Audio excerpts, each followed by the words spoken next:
Bismillahirrahmanirrahim. Assalamualaikum warahmatullahi wabarakatuh. Waalaikumsalam warahmatullahi wabarakatuh.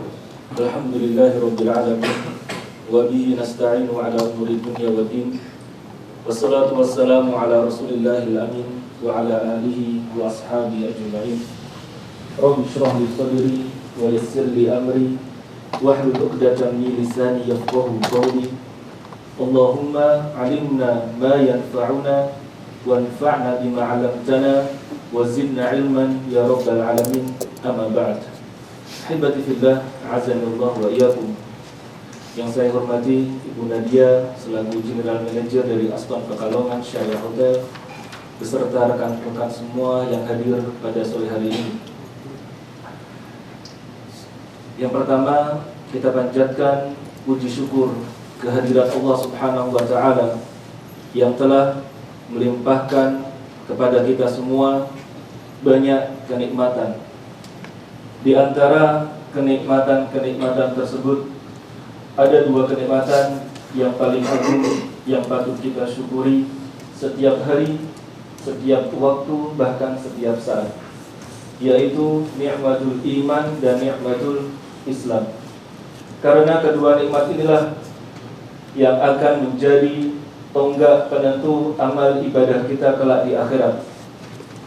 Semoga Allah Subhanahu wa Ta'ala memasukkan kita ke dalam surganya, dan semoga Allah Subhanahu wa Ta'ala mewafatkan kita dalam keadaan husnul khatimah. Amin. Salawat serta salam kita haturkan kepada manusia yang paling mulia yang pernah lahir di muka bumi ini, baginda Nabi besar Muhammad sallallahu alaihi wasallam beserta sahabatnya, keluarganya, dan juga kepada orang-orang yang selalu berpegang teguh terhadap ajarannya. Ahibati fillah, rekan-rekan karyawan Aston Pekalongan Syariah Hotel. Ramadan telah usai. Syawalan juga sudah berlalu. Bulan Syawal sendiri sebentar lagi akan meninggalkan kita. Kemudian kita mau ngapain?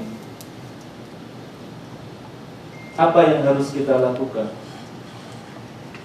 Masih terngiang bagaimana di bulan Ramadan sering kali kita mendengar ustaz berceramah, kiai yang menyampaikan bagaimana dalil-dalil berpuasa. Ya ayyuhalladzina amanu kutiba alaikumussyam.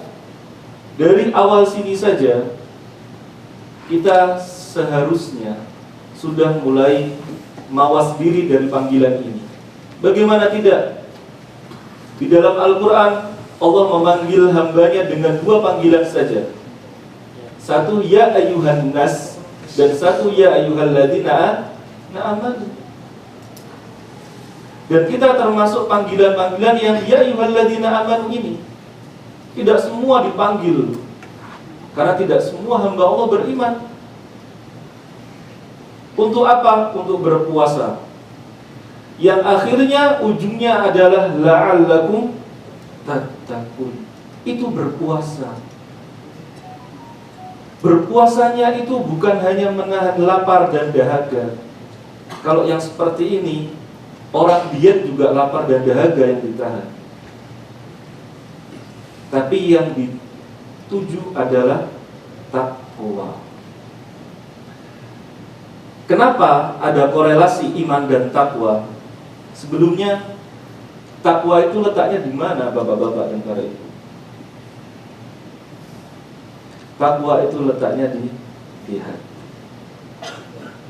Kemudian iman, letaknya di mana iman itu? Iman itu adalah sebuah keyakinan yang kita yakini di hati juga, dan kita ucapkan via lisan kita, dan kita kerjakan dengan arkan, yaitu anggota tubuh.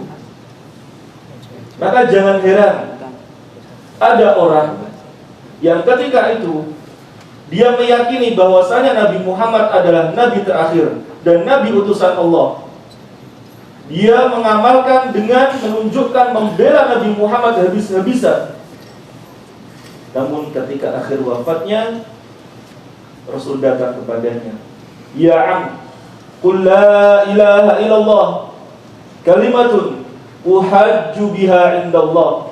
Wahai pamanku, ternyata orang tersebut Abu Thalib, katakanlah la ilaha illallah, sebuah kalimat yang mana aku akan bela engkau di hadapan Allah. Abu Thalib orang yang meyakini bahwasanya ponakannya ini adalah Nabi, membela dari hartanya, jiwa raganya di hadapan kaum Quraisy, tapi enggan mengatakan, nggak mau bilang la ilaha illallah. Maka tidak diterima imannya Abu Thalib. Rasulullah sallallahu alaihi wasallam mengatakan, "At-taqwa hahuna, at-taqwa hahuna, at-taqwa hahuna." Disinilah letak sebuah ketakwaan. Sampai 3 kali mengulangnya.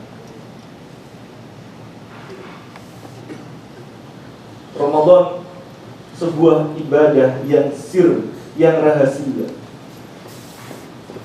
Ketika sahur, dia mungkin sahur on the road bersama teman-teman yang di jalan. Waktu tengah-tengah Ramadan, dia juga yang paling semangat. Ayo kapan buka bersama, ayo bubur kapan. Namun tidak ada yang tahu di tengah-tengah itu ternyata dia berangkat kerja mungkin bawa minum, berangkat kerja bawa bekalnya. Dia tidak meraih yang namanya derajat takwa. Jadi ujungnya berpuasa adalah takwa, ujung depannya adalah iman. Apakah orang non-muslim yang berpuasa akan mendapatkan derajat takwa? Tidak. Karena kuncinya tidak dibawa dulu. Begitu juga orang yang mukmin, dia berpuasa karena atasannya tidak ikhlas kepada Allah. Apakah dia akan mendapat derajat takwa? Tidak juga. Ada step yang dia lepas. Ahibati fillah, Rasulullah sallallahu alaihi wasallam juga pernah bersabda, "Ala wa inna fil jasadi mudghah." Maka ketahuilah, di setiap tubuh manusia ada yang namanya segumpal daging. Idza soluhat jasadu kulluh. Kalau segumpal daging ini menjadi baik, maka seluruh tubuhnya akan menjadi baik. Wa idza fasadal jasadu kulluh. Namun ketika segumpal daging ini menjadi busuk, maka buruklah seluruh tubuh ini. Ala wahyal qalb. Segumpal daging itu dinamakan al-qalbu. Secara anatomi tubuh, al-qalbu itu adalah jantung, bukan hati.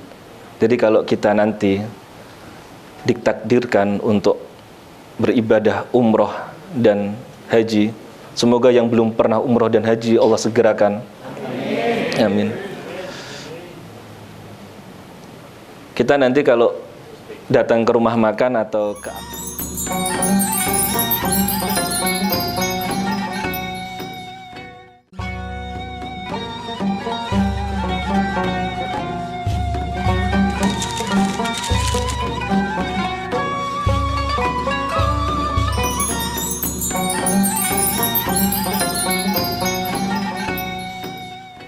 ya, hati itu bahasa Arabnya kabid atau kibdah, bukan qalbu.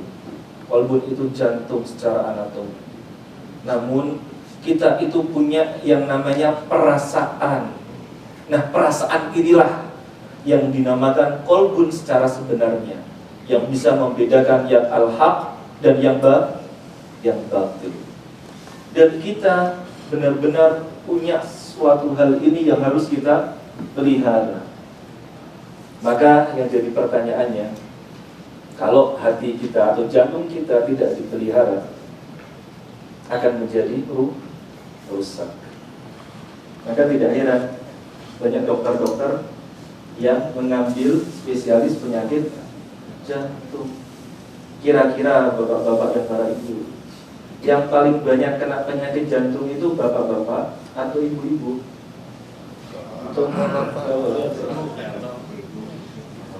Kenapa bapak-bapak dan kenapa ibu? Karena lihat kakiannya ibu-ibu.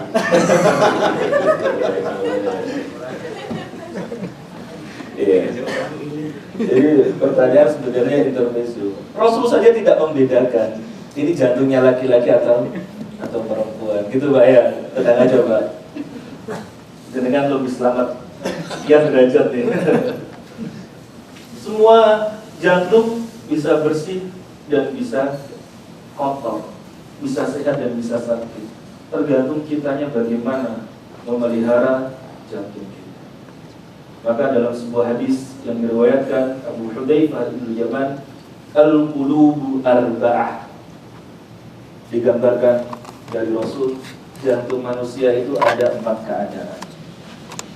Yang pertama adalah qalbun ajrad fihi siraj yasru fadzalika qalbul mu'min. Yang pertama, hati yang bersih, yang di dalamnya ada cahaya yang memancar, jernih, jelas, terang, enak dilihat. Dan itu adalah hatinya orang-orang yang mukmin. Kita lihat benar-benar apakah sabda Nabi ini sesuai dengan sabda-sabda yang lain. Ternyata benar. Di dalam hadis yang lain Rasul mengatakan, innallaha la yanzuru ila suwarikum wa a'malikum. Innallaha la yanzuru ila suwarikum. Sesungguhnya Allah tidak melihat dari wajah-wajah kalian. Ustaz, ini ada orang Ustaz, jelek, hitam, wah mukanya muka yang kayak gitu, nggak enak dilihat. Tapi ini memang dari orang Ustaz kayak gini Ustaz. Tapi Masya Allah khair, baik hati, pemurah. Namun Ustaz, suatu hari lagi ada, ini orangnya Ustaz, Masya Allah di umurnya yang sudah 50 beranjak ke 60 masih tetap muda Ustaz. Tapi ini pencuri Ustaz. Memang seperti itu. Dan itu kita pastikan ya, Islam tidak mengajarkan kita untuk menjudge covernya. Innallaha la yanzuru ila suwarikum walakin yanzuru ila qulubikum wa a'malikum. Namun Allah Subhanahu wa taala melihat dari kebersihan nurani kita dan amal perbuatan kita. Siapa sih yang enggak kenal sahabat Nabi Bilal bin Rabah radhiyallahu taala anhu? Bilal bin Rabah itu budak hitam kelam, hidungnya pesek, rambutnya keriting. Namun apa yang terjadi? Apakah Allah benar-benar menghinakan orang ini di akhirat? La, tidak. Sandalnya udah kedengaran di surga, tapi orangnya masih hidup di dunia. Sampai Nabi Muhammad SAW mengatakan, Bima tusbikuna ya Bilal. Kamu punya amalan apa yang bisa nyalip kita semua orang nih? Kok bisa kamu masih hidup di dunia, sandalmu udah nyampe surga?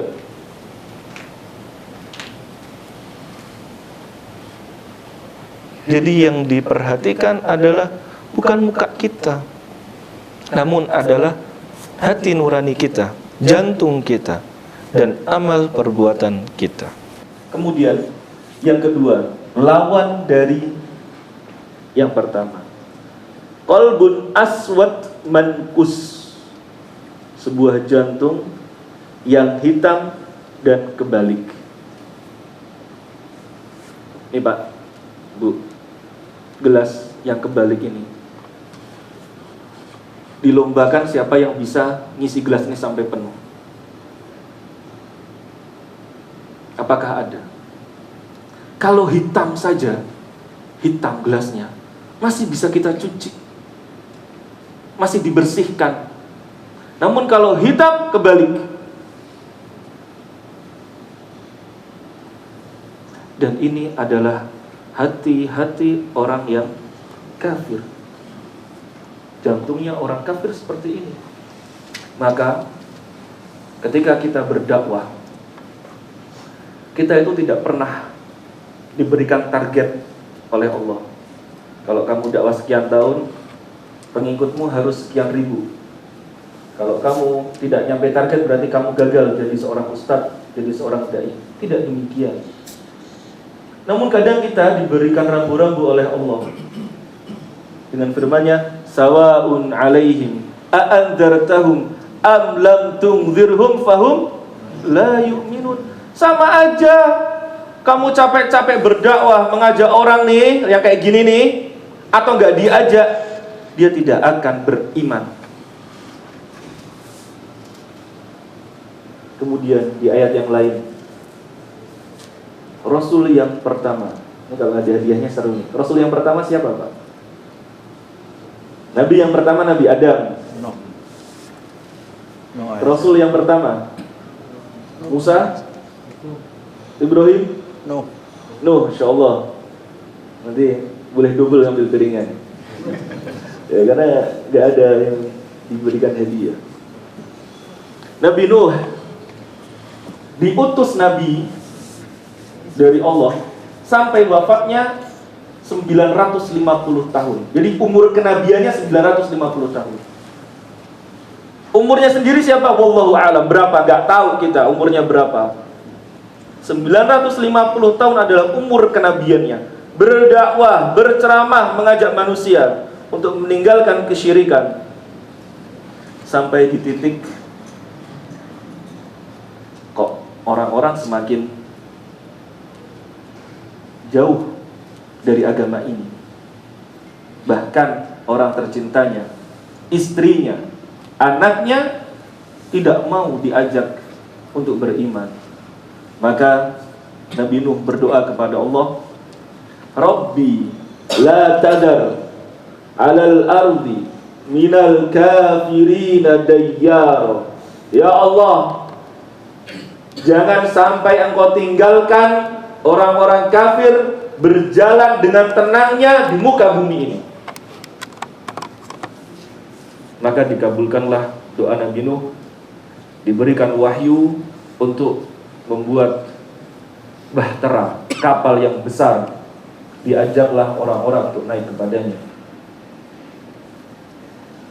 Maka orang-orang kafir ditenggelamkan, selesai. Benar-benar dikabulkan, gak ada orang kafir satupun yang hidup pada masa itu.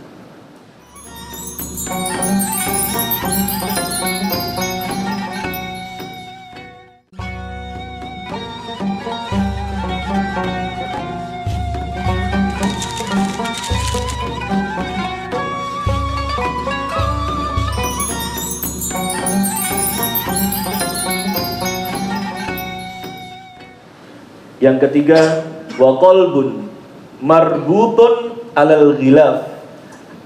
Jantung yang masih tertutup. Fadzalika qalbul munafiq.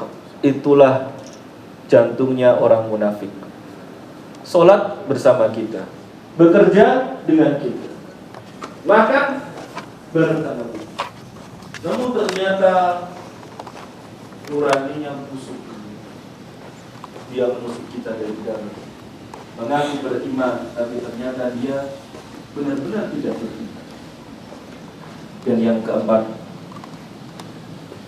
adalah wa qalbun musaffah, fihi iman wa fihi nifaq. Jantung yang datar, di dalamnya masih ada keimanan dan ada kemunafikan.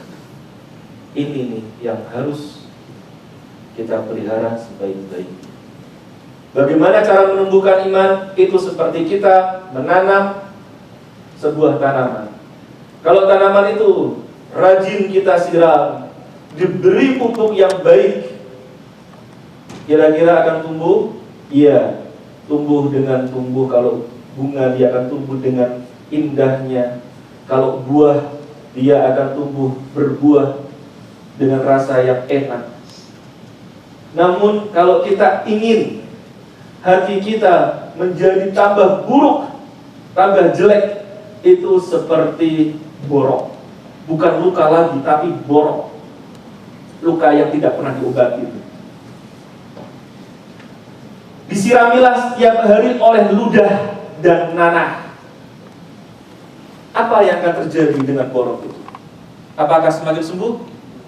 Akan semakin parah. Dan mungkin luka itu akan diamputasi, karena tidak mungkin lagi disembuhkan. Seperti itulah hati-hati seorang mukmin. Haibati fillah. Siapa yang tidak kenal Umar bin Khattab, Khalifatul Mukminin yang kedua? Ketika Nabi Muhammad SAW wafat, beliau mendatangi sahabat Nabi yang menyimpan rahasia-rahasia Nabi. Siapa nama sahabat ini, bapak-bapak dan para ibu? Biar seru kan ya, ada pertanyaan loh. Namanya sahabat siapa? Masa kita kenalnya Ronaldo, Messi, tapi kita nggak kenal sahabat Nabi nih. Siapa Pak Agus? Percobaan yang bagus nih. Belum tapi Utsman bin Affan, Masya Allah, tapi masih kurang tepat. Abu Bakar Siddiq sudah dijawab Pak Agus. Yang lain coba, sebutin satu-satu boleh nih.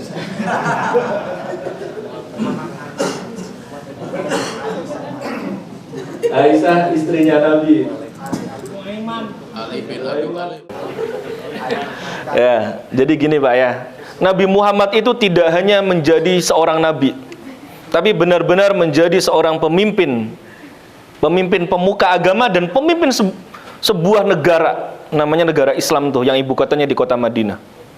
Beliau tahu nih, sahabat Nabi itu siapa saja yang pantas ditempatkan di tempat itu. Yang pandai berperang, strateginya bagus. Siapa namanya? Khalid bin Walid, ya. Dijadikan panglima perang nih. Ini panglimanya nih, yang ngatur strategi perang, Khalid bin Walid. Ada sahabat Nabi yang punya hafalan bagus, maka ditugaskan sebagai penulis wahyu. Kalau wahyu datang, dipanggillah sahabat ini agar dia menghafalkan ini. Kemudian ada sahabat Nabi lagi yang dia pandai menyimpan rahasia, yang namanya Hudzaifah ibnul Yaman. Ya, masih Hudzaifah lagi. Ini yang rahasia-rahasia curhatnya Nabi sama namanya Hudzaifah. Apakah aku di antara orang-orang munafik? Tidak mau jawab tuh Hudzaifah. Sampai-sampai Umar mengatakan, "Anshuduka billah." Bertanyanya sampai sumpah sama Allah. Maka Hudzaifah menjawab, "La, bukan wahai Umar." Dan setelah Umar tanya ini, kalau ada yang tanya lain, saya tidak akan menjawab pertanyaan ini. Segitu takutnya Umar bin Khattab. Umar bin Khattab itu adalah di antara 10 sahabat yang dijamin masuk surga. Jadi ada sahabat jumlahnya 10 yang dijamin masuk surga. Karena saya setiap harinya, setiap paginya itu di sekolah, jadi seru nih ya. Setelah ini dikumpulkan siapa saja sahabat yang dijamin Allah masuk surga. Nanti dikumpulkan sama Pak Buyung nih. Ya, harus gitu dong. Minimal saya sudah googling, screenshot dikirim. Yang ini nggak usah pakai absen manual, Bu Nadia, ini sudah saya. Ini kan nggak usah diputar tadi absennya. Yang nggak screenshot ini dianggap tidak hadir. Kan gitu Pak ya? Ini harus tahu loh. Yang ngajarin anak-anak kita siapa? Yang ngajarin istri kita siapa kalau bukan kita? Yang Mbak Fitria ya? Cari suami yang bisa ngajarin kayak gitu Mbak Fitria.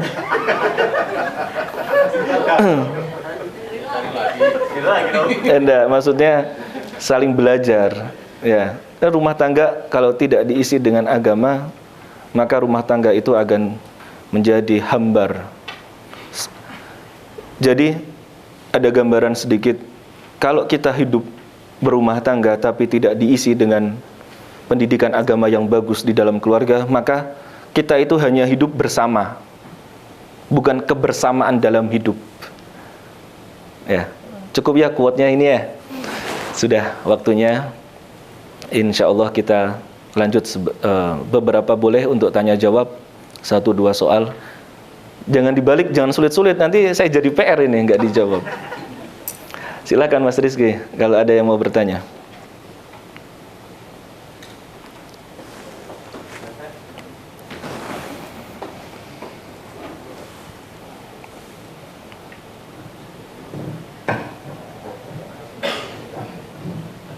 Dipersilakan kalau ada yang mau bertanya.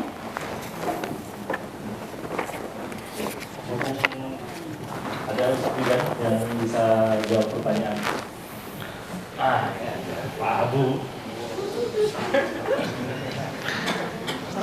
Sebelum Pak Abu tanya, tolong yang lainnya siap jawabannya ya. Kalau nggak ada yang bertanya, saya tanya loh. Silakan Pak. Assalamualaikum Ustaz. Iya Pak Abu. Ustaz, gimana caranya supaya hati kita itu seperti di bulan Ramadan terus? Jadi keimanannya, dan kalau kita mau ibaratkan mokel ya Ustaz, itu kan umpet-umpetan malu gitu kan Ustaz. Iya. Berbuat dosa itu malu. Ya, gimana caranya biar hati kita itu seperti di bulan Ramadan? Iya. Terima kasih. Masya Allah. Pertanyaannya bagus sekali ya. Saya jawab dulu aja ya Mas Rizky ya, jangan nggak lupa nanti. Jadi ketika iblis dan setan itu diusir dari surga, dia mengatakan la uzayyinanna fil ard. Aku akan bikin indah seluruh hal-hal yang dilarang oleh Allah. Wala ughwiyannahum ajma'in, dan aku akan benar-benar menyesatkan manusia. Bulan Ramadan puasa 30 hari berturut-turut. Yang puasanya berturut-turut gitu ya. Kuat enggak? Kuat. Kita merasa berat puasa Ramadan itu hanya sehari 2 hari. Lagi jalan naik motor panasnya Masya Allah, lihat orang jual bensin kayak sirup kayak gitu ya. Adzan berkumandang, udah lari mau buka puasa, masih adzan asar, kayak gitu kan Pak ya. Itu kan sehari 2 hari saja. Setelahnya bisa enggak? Bisa.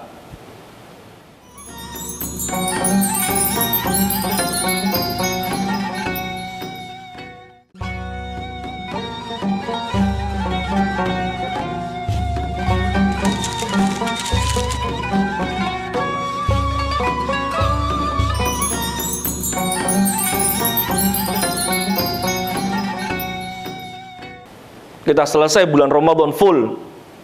Namun kenapa setelah Ramadan menjadi tidak bisa? Ketika tenggelamnya Ramadan, setan-setan mulai dibebaskan oleh Allah. 1 Syawal tempat maksiat sudah buka. Bahkan isinya adalah orang-orang yang tadinya baca Quran di bulan Ramadan, udah pindah baca Qurannya di tempat karaoke gitu ya. Itu memang setan bisikkan sesuatu yang indah itu menjadi maksiat, itu sesuatu yang indah. Tapi jangan takut. Allah berikan kepada kita ibadah-ibadah yang mana mengikuti bulan Ramadan. Puasa setelah Ramadan masih ada puasa. Ayamul bid. Cuma 3 hari saja kita disuruh berpuasa dalam sebulan Pak sebenarnya. Masa nggak bisa 3 hari saja? Masih bisa ada pilihan lain, puasa Senin Kemis. Baca Quran yang tadinya 1 hari 1 juz, 30 hari khatam 1 Al-Quran. Ada nggak yang khatam nih? Padahal hadiahnya umroh nih, ya Bu Nadia ya? Yang khatam nih, umroh dengan biaya sendiri dong. Setelah Ramadan nggak mampu 1 lembar, 1 halaman. 1 halaman masa nggak bisa? 1 halaman.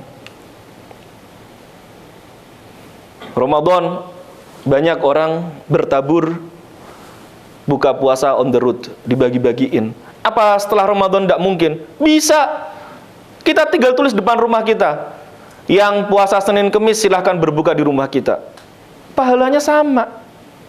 Maka yang dilakukan yang Pak Abu yang paling utama adalah istiqomah.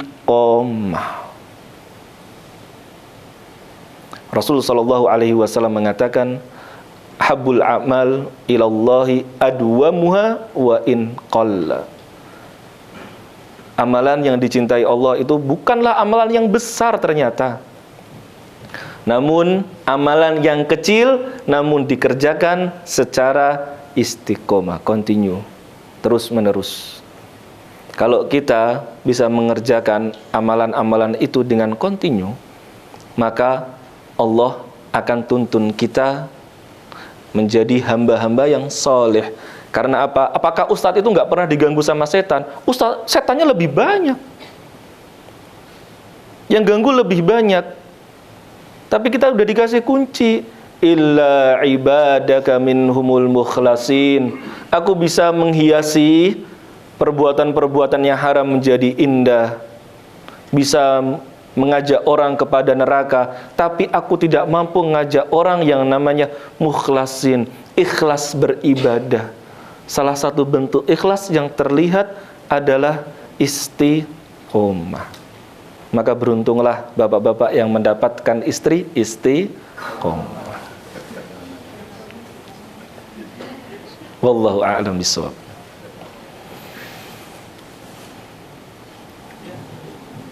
Ada yang mau bertanya lagi? Lanjutnya? Ya.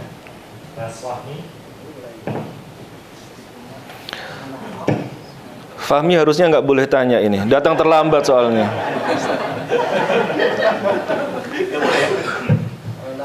Bismillahirrahmanirrahim. Assalamualaikum warahmatullahi wabarakatuh. Waalaikumsalam warahmatullahi wabarakatuh. Terkait dengan Ramadan, Ustaz, saya mau bertanya tentang safar berpergian ini. Karena ada keringanan bagi hambanya melakukan safar. Terkait safar sendiri, apakah ada batasan-batasan tertentu yang bisa menggugurkan? Maksudnya dalam artian orang boleh seperti sholat ya, kita bicara mengqasar seperti itu enggak? Adakah berapa jarak atau jam atau estimasi waktu antara negara yang berbeda itu?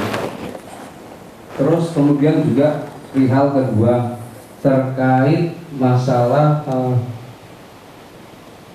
fidyah kepada wanita yang hamil atau menyusui, Ustaz. Selain mengganti dengan fidyah, apakah seharusnya wanita tersebut harus membayar puasanya seumpama ya dia sanggup nih harusnya? Kadang orang mengambil kemudahan dengan kita bayar fidyah aja deh biar nggak susah gitu loh. Apa ada tuturan atau anjungannya yang mengharuskan apabila dia mampu dia harus lakukan itu tanpa melalui fidyah? Gitu aja, Ustaz. Ya. Assalamualaikum warahmatullahi wabarakatuh. Waalaikumsalam warahmatullahi wabarakatuh. Perihal safar, Allah Subhanahu wa taala memudahkan syariat ini, agama ini bagi hamba-hambanya. Mungkin beberapa orang punya kepentingan yang harus bepergian jauh.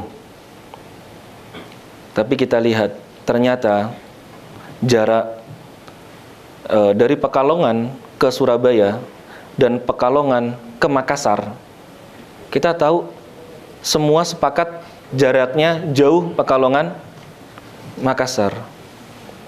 Namun ternyata kita dari Pekalongan ke Surabaya naik sepeda tuh. Ya. Namun dari Pekalongan ke Makassar naik pesawat. Mana yang seharusnya dapat keringanan untuk puasa? Surabaya. Karena apa? Karena beratnya. Dari sini kita saja sudah bisa melakukan pendekatan. Memang ada sebuah pendapat yang mengatakan jarak terdekat untuk boleh tidak berpuasa adalah 80 km atau 100 km atau yang lainnya. Tapi ternyata bukan ini yang dinamakan safar. Safar adalah bagaimana penduduk setempat mengatakan itu safar. Ya, contoh. Kalau kita pernah hidup di Kalimantan, itu kita akan mengatakan daerah A. Dekat itu. Ternyata kalau udah dijalanin Pak, 3 jam Pak. Di Kalimantan tuh itu. Ternyata masih habis perjalanan darat masih pakai apa tuh yang kapal? Ya, masih pakai itu. Itu ngomongnya dekat kalau 3 jam. Ternyata di Kalimantan kalau belum nginep itu belum jauh. Bila kita 3 jam itu kan udah nyampe Salatiga atau Solo nih kalau via tol. Itu aja udah nyiapin bekal segitu banyaknya. Maka para ulama sepakat seperti itulah pengertian safar. Bagaimana tempat itu mengatakan safar, maka dia dibolehkan untuk tidak berpuasa pada hari itu. Dan apabila kita tahu tempat yang kita katakan safar, namun kita tidak keberatan, wa antasumu khairul lakum, maka berpuasa itu lebih baik bagi kalian. Ke Makassar naik pesawat, duduk nyampe dari Semarang kurang lebih 50 menit lah. Kalau nggak transit Surabaya, kalau direct langsung sekitar 50 menit. Kita kan nggak perlu untuk membatalkan puasa. Rasul pernah suatu hari membatalkan puasa. Pernah di waktu yang lain berpuasa. Karena Rasul merasa kuat.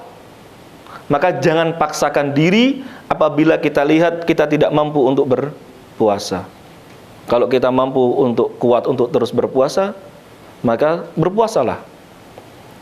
Alhamdulillah yang tanya orang Aston, saya tuh paling takut kalau pas ngisi di Bluebird. Ini orang yang terus bepergian luar kota. Ramadan nggak puasa, terus gantinya kapan? Kan gitu ya. Dia kan besoknya masih narik terus luar kota, terus perjalanan jauh. Ya, nggak berpuasa terus dong. Saya mau jawab nggak puasa, nanti dia nggak puasa terus. Nggak jawab nggak puasa, ya kasihan. Ya, dilema. Tapi memang seperti itu syariat. Sebenarnya kalau kita tadi Allah manggil itu ya ayyuhalladzina amanu, wahai orang-orang yang beriman. Udah tahu nih, salah satu bentuk rukun Islamnya adalah berpuasa. Maka sebenarnya berpuasa tidaklah berat kalau kita punya iman. Yang kedua, fidyah. Mengenai fidyah, kalau kasusnya adalah hamil atau menyusui, maka sebaiknya dia mengganti puasa dan membayar. Kalau dia takut atas kandungannya atau atas anaknya, karena ada dua yang ditanggung. Ada dua yang ditanggung, dianya dan anaknya. Dianya mengganti dan dia membayar. Kalau kasusnya seperti itu. Kalau kasusnya dia takut terhadap dirinya sendiri, dia tidak takut terhadap tanggungannya, maka dia cukup mengganti tanpa membayar. Kemudian kapan membayarnya? Membayarnya ada dua riwayat. Satu, kita boleh pada hari itu juga memanggil orang miskin untuk membayar fidyah. Atau kalau 2 orang, kita bayar 2 orang di hari itu juga. Tapi riwayat yang lain menguatkan kita akan berusaha dulu untuk berpuasa. Kalau pas hari itu bisa berpuasa, berarti kita tidak harus membayar fidyah. Maka dihitung di akhir Ramadan nanti berapa puasa yang kita tinggalkan dan bayarnya di akhir puasa nanti. Dihitung misalkan 30 hari puasa atau 29 hari, ternyata nggak bisa puasanya hanya 9 hari. Maka 9 hari inilah yang kita bayarkan fidyahnya. Wallahu a'lam.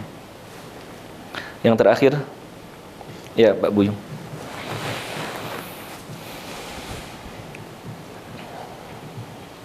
Assalamualaikum warahmatullahi wabarakatuh. Waalaikumsalam warahmatullahi wabarakatuh. Saya ada pernah baca dari beberapa artikel bahwa ada amalan yang sia-sia.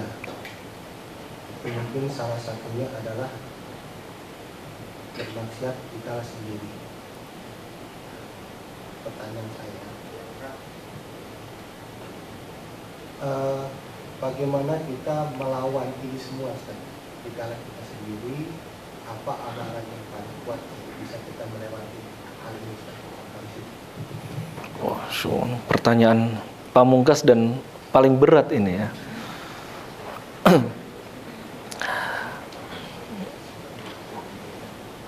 Cerita ini adalah cerita yang kita kenal semua, yaitu ceritanya Nabi Yusuf. Ceritanya Nabi Yusuf.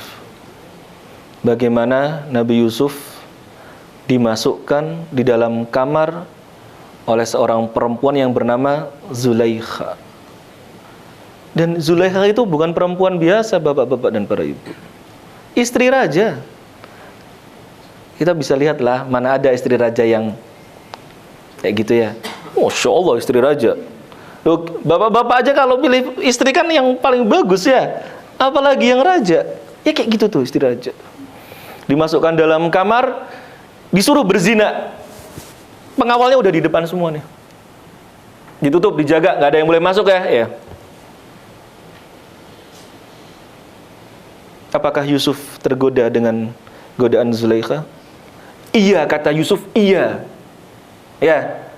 Namun kalau enggak dia diberikan wahyu dari Allah untuk jadi nabi, dia akan tergoda. Tapi karena diberikan wahyu, diberikan kekuatan iman, maka tidak jadi. Sampai dikejar loh, untuk berzina aja dikejar. Loh kalau kita kan, wah kesempatan nih, gitu ya Pak ya, kurang lebih ya.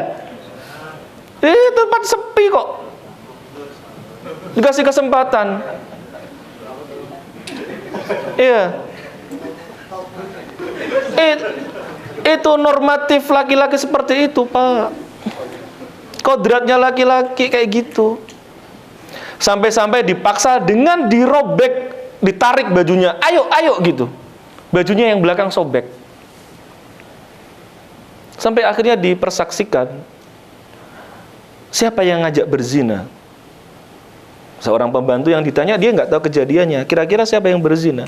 Dilihat robekan bajunya di mana. Kalau di depan robekan bajunya, maka Yusuf benar-benar berkeinginan. Namun setelah dicek omongan pembantu ini, kalau yang di belakang, maka Zulaikha yang bersalah. Benar, dicek ternyata robekan bajunya di belakang. Artinya dia ditarik untuk diajak. Ya, siapa yang bisa melawan istri raja? Akhirnya tetap salah nih Yusuf dan masuk penjara. Kan jadi gosip nih Pak. Masa istri raja mau selingkuh dengan budaknya? Zulaikha nggak terima. Kamu nggak tahu Yusuf siapa. Dikumpulkanlah wanita-wanita nih, teman-temannya Zulaikha. Dikasih buah, dikasih pisau, dikasih makanan macam-macam. Suruh datang Nabi Yusuf, dan benar seganteng itu Nabi Yusuf, sampai-sampai orang itu memotong, melukai tangannya masing-masing dengan tidak kerasa. Ustadz, ini cerita Nabi Ustadz. Kita bukan Nabi. Iya. Bayangkan Nabi saja yang Allah tahu nih orang ini akan masuk ke surga langsung. Kenapa kita harus melakukan hal itu yang kita nggak punya sertifikat surga? Ada yang punya sertifikat surga kah? Atau voucher masuk surga semalam gitu ya? Kan nggak ada. Kenapa kita nggak seperti lebih dari Nabi Yusuf?